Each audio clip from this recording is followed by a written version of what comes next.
অলিক কল্পনা 0.2 ইউটিউব চ্যানেলে আপনাদের আবারও স্বাগত।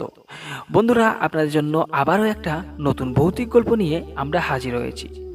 আমাদের আজকের গল্প বটগাছ। গল্পটি লেখনে আছেন পঙ্কজ এবং গল্পপাঠে আমি সুব্রত। শুরু করছি আমাদের আজকের গল্প বটগাছ। রাতের আঁধার নেমে এসেছে গ্রামের উপরে।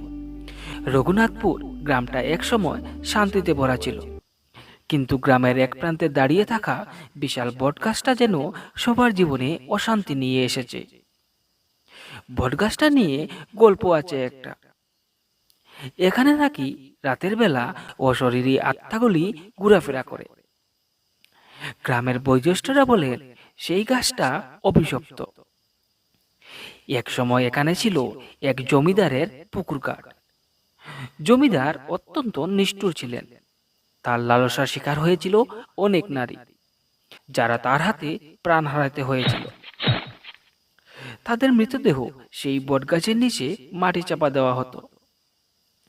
স্থানীয় লোকজনরা বিশ্বাস করে সেই নারীদের আত্মাগুলো এখনো মুক্তি পায়নি। বাইরে থেকে পড়াশোনা শেষ করে গ্রামের এক যুবক, তার নাম ছিল অভিজিৎ, সে এই গল্পগুলি শুনল এবং ঠিক করলো সে এই গল্পের সত্যতা যাচাই করবে, কারণ সে এইসব কিছুতে বিশ্বাস করত না। এক সন্ধ্যায় সে এই গাছের নিচে গিয়ে দেখল গাছের পাতাগুলো কোনো হাওয়া না থাকা সত্ত্বেও নড়ছে। গাছের নিচে কিছু শুকনা পাতাও ছড়ানো। গাছের তলায় পায়ের ছাপও দেখা গেল, কিন্তু আশেপাশে কেউ নেই।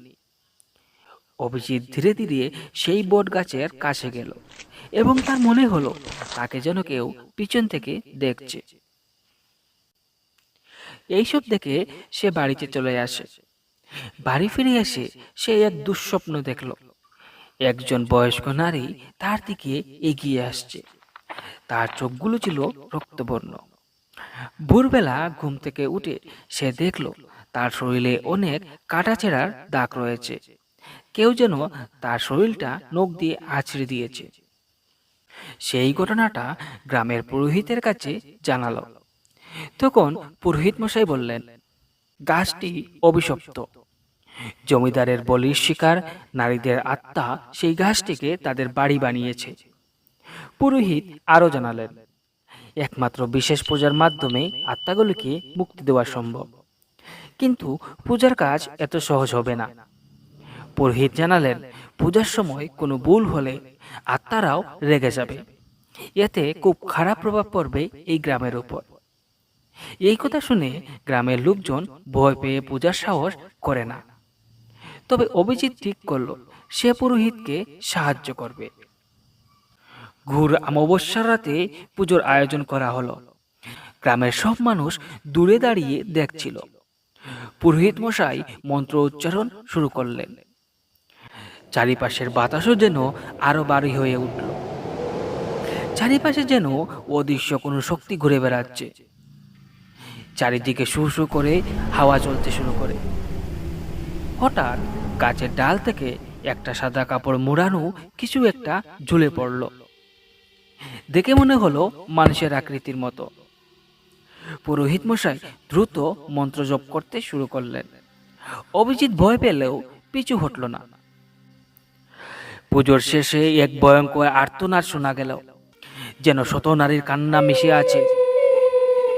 পরদিন সকালবেলা গাছের নিচে দেখা গেল বহু পুরনো কঙ্কালের স্তূপ। সেই গাছটি কেটে ফেলার সিদ্ধান্ত নেওয়া হলো। কঙ্কালগুলোকে সৎকারও করা হলো এবং গ্রামের পরিবেশ আবারও স্বাভাবিক হয়ে উঠল। কিন্তু অভিজিৎ জানত অভিশাপ শেষ হয়েছে কিনা তা নিশ্চিত হওয়া কঠিন, কারণ মাঝে মাঝেই গ্রামের নির্জন পথে বটগাছের মতো ছায়া দেখা যায় এবং বাতাসে কান্নার আওয়াজও ভেসে আসে। অভিশপ্ত বটগাছ আজও গ্রামবাসীর মনে আতঙ্কের প্রতীক হয়ে দাঁড়িয়ে রয়েছে। আপনারা শুনছিলেন এতক্ষণ আমাদের আজকের গল্প বটগাছ। সবাই ভালো থাকবেন, সুস্থ থাকবেন। শুভরাত্রি।